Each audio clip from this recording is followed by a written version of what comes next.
Jaruma Nafisa Abdullahi ta ziyarci ɗakin Allah mai girma a cikin watan Ramadan.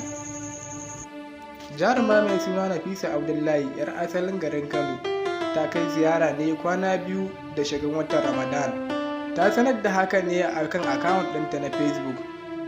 Sannan tana mai cewa nakan ji farin ciki a duk lokacin da na samu kaina a wannan waje mai albarka. Kuma nakan yi addu'a Allah ya ƙara dawo da ni wannan waje mai albarka.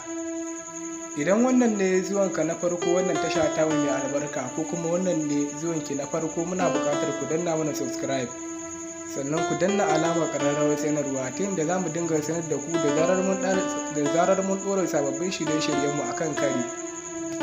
Ku biyo mu sannu a hankali domin ganin ƙayatattun hotunan da ta ɗora akan akawun ɗin nata na Facebook.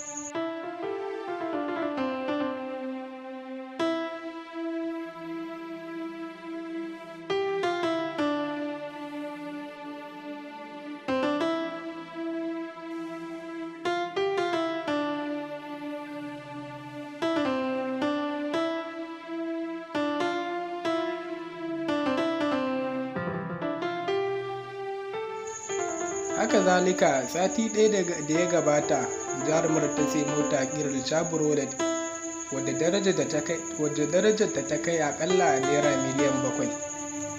Jarumar ta wallafa hotunan nata ne a cikin akawun ɗinta na Instagram da kuma Twitter. Mutane da yawa sun yi fatan alkhairi a wajen comment section akan wannan mota da jarumar ta siya. Ku biyo mu sannu a hankali domin ganin ƙayatattun hotunan da jarumar ta ɗauka da wannan mota tata.